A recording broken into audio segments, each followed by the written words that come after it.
LinkedIn, almost said TikTokers then. So welcome to this inspirational talk, I hope. Thank you for joining me, those that are watching this live. It's been a few weeks or at least a month that I've been live here on LinkedIn. Simple reason is I needed a break. Okay, we all need a break, and I'm here, feel a bit more refreshed. I've been training last 3 weeks. I say a break, I had to refocus my head a bit more.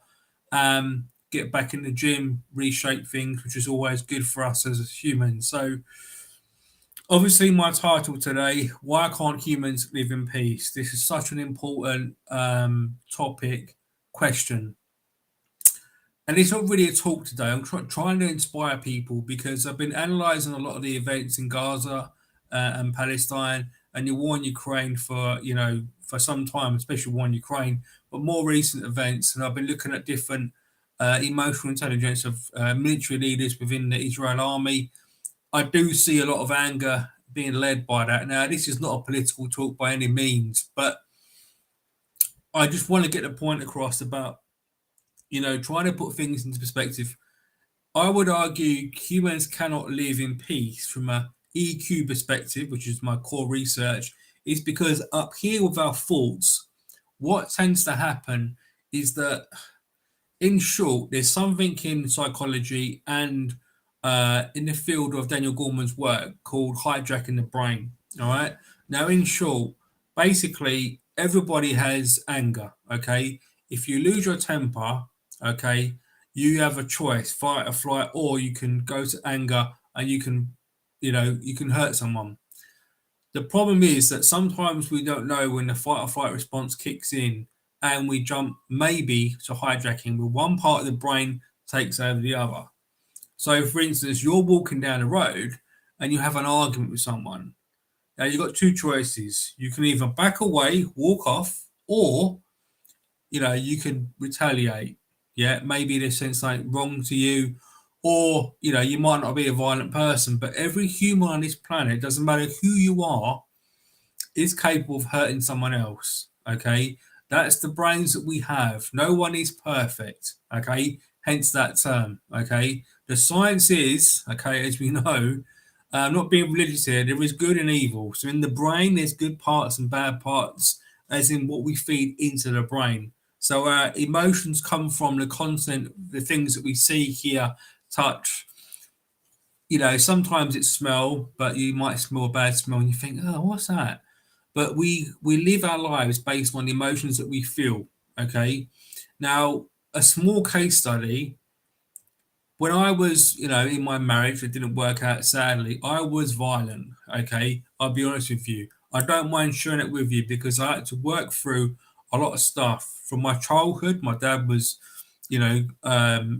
quite, anger towards me. There was violence that I see as a child, and we learn those behaviours. Okay, that's not rocket science. We learn from our parents. That's the two most influential people in our lives. Okay, so I've learned behavior from my childhood, and now I'm acting that out in my marriage. And this happened to me. I addressed that. I did lose my marriage. I went to counselling. I bettered myself. I lied in my anger. I had loads of counselling, mainly to do with the epilepsy, which is I still live with today, sadly. But my main point is this: even if you go through traumatic events and you heal, the anger emotion stays in the body. So, to try to answer this from a psychological perspective first, right? Humans can't live in peace because the anger emotion is always there, right? It's on the surface or it's deep. Now, even a monk, it doesn't matter who you are, okay? No disrespect to them or anyone like me. I'm born again Christian. Doesn't mean I'm perfect, okay? I have anger inside me. If somebody came in my room right now, okay, and pushed me off my chair, I'd be angry. I'd say, "What do you think you're doing? That's out of order. Get away from me, or else I call the police." Okay. Now, sometimes we don't have that option, okay, because what we're seeing now playing out in real time is that you know something happened on the 7th of October, and now, not to get too political here, but there is anger, there's an emotion, lots of emotion, what's happening now on TV in terms of real life. Gaza, Palestine, people are dying, children are dying. It's not nice to see, it's sad, it's upsetting. and that's not good for us. But the reality is, we're always going to have wars because anger is real. You can't press a button and turn off all the hate in this world, whether it be racism, whether it be sexual crime. And we know today, reference those in the UK, the King's Speech, just a bit of a sideline. There's going to be some work done around people that commit serious offences. Now, I would argue that our prison services don't work. Okay, so we can't live in peace on the outside world. Okay, before we commit offence. Okay, just give you a different perspective here. And then we go in prison. There's no reform per se. In some prisons, in some countries, there are. But the science and the emotional intelligence and the neuroscience is that offenders will repeat if they don't go through what I would describe as a reshaping of the mind to understand not what's right and wrong, because they know what they're doing is wrong. And those that commit really serious offences, I still think there's a second chance. Maybe not in society, but if they can reform inside to live a good mental well-being, so they're not victims of like many prisons now in the UK are overcrowded. There's violence, there's crime, there's a lot of things going on. We don't have enough prison officers. So to restore peace in both parts of the world, if I may, well, I hope you're with me on this. Okay, you can disagree with me in the comments, that's fine. But I'm saying to you, look, why don't we have a system, okay, where we recognize anger more so, and we could use generative AI to embed that in our watches, in our smartphones. It's not going to be available just yet, but we need to monitor our emotions a lot more. And I think, that's the way to go. I mean, I started this, I didn't even plan this talk, and I thought it was going to be a motivational speech, but straight away I've gone into EQ mode, okay? Understanding our emotions more because that's just what I'm used to. Yeah, I'm used to studying human emotions, okay? That's what makes my thought leadership. But I know that I am not immune to this, that I see things on TV like the Gaza, Palestine, kids dying. I don't like kids suffering particularly. So anyone that's been through trauma, unless I was abused as a child, we're very sensitive to seeing children or anybody else suffer. Okay, that's a natural thing. So my empathy levels they're good, they're high, but they're extra high. Not because I'm something special, it's because I've been through abuse myself. So, and in a sad case is, like I said, we're never going to have peace in this world. Why can't humans live in peace? Because anger is always there. Now, in the last 2, 3 days, 7 days, I'd say, I've been monitoring a little bit of hate crime, just in the news, okay, because obviously I've got a news brand and I'm developing it. I'm putting it on X. I'm experimenting. But it's interesting to see the fallout that we have within human emotions when something like the 7th of October happens and you just start looking at things a lot more. I'm talking about more from a research perspective, okay? But it's interesting to see that one event kicks off, the whole Middle East, and there's lots of things happening. There's anti-Semitism, and there's so much going on. But it all comes down to one thing, and that's the human emotion of fear and hate. I don't like you because you're from this country. I don't like you because you're Jewish. I don't like you because you're white, you're brown, you're whatever you are. Now, even though we have the Equality Act, the sad case is that the human, okay, let's take me for example, will always hate something. I don't hate anybody in this world, but I have, when I see children suffering, it upsets me. I'm human. I don't like seeing people suffer. So we can't have peace because nobody can live a perfect life, not completely. Yes, there are lots of things we can do, legislation, education, now particularly fighting for more emotional intelligence to be on a national curriculum here in the UK and other parts of the world. And I think that's very, very important.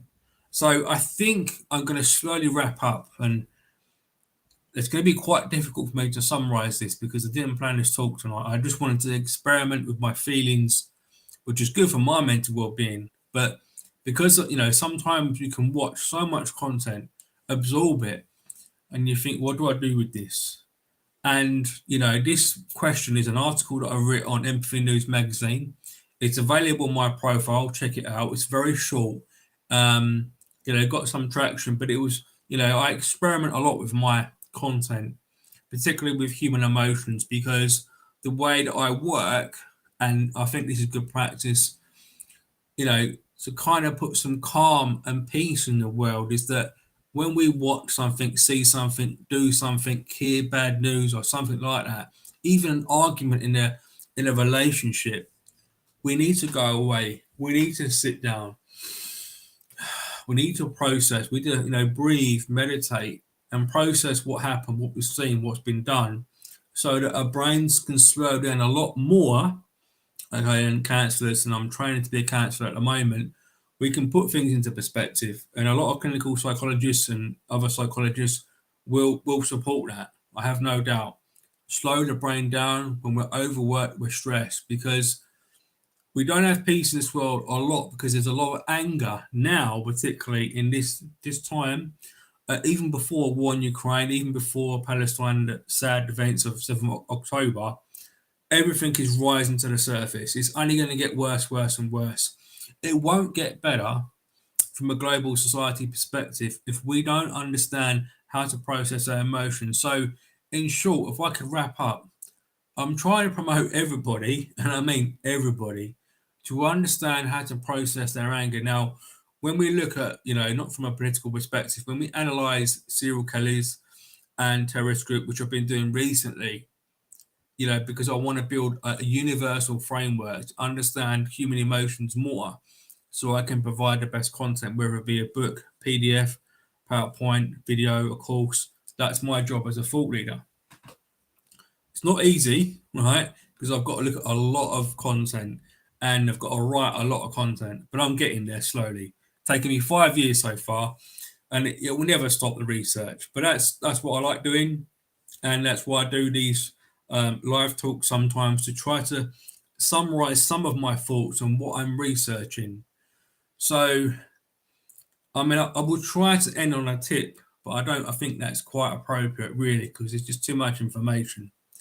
I think more future research and analysis for the future of understanding why can't humans live in peace is to fall back on education. I think that's the answer. Now, it is difficult, because when you get something like the 7th of October, when you get and go back to September the 11th, when you get those things come up, because it's a hate kind of fueled event that's taking people's lives, you can't prevent that 150% or 100% even sometimes, because the human mind, remember, there's good and evil in the mind that we can act on at any moment. Okay, hijacking can happen anytime. It's more associated with psychopaths and serial killers.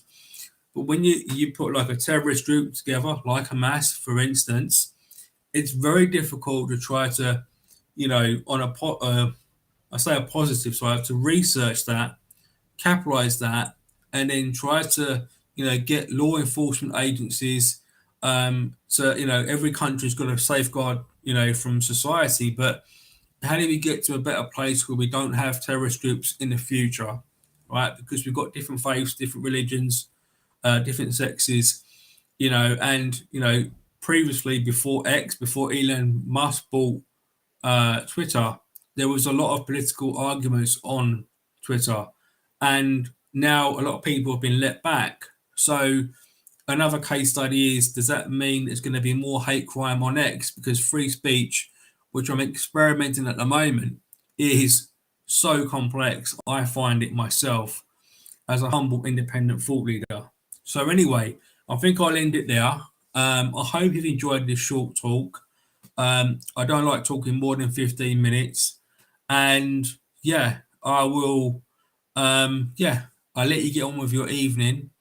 And want to thank you for joining me. If you watch this on a rerun, you've got any feedback, thoughts, even political ones, don't mind, just direct message me. I don't mind. I think it's going to come to a certain stage where I start going deeper into difficult political conversations. based on mental health and emotional intelligence. If you don't ask the right questions, you're not going to get the right answers.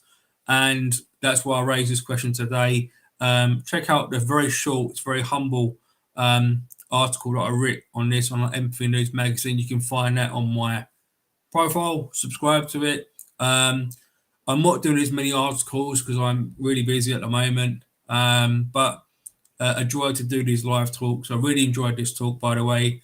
I look forward to one day doing these real, as in an event somewhere. But I'm open to that invitation. I'm just ultra busy at the moment, studying and promoting my TikTok courses.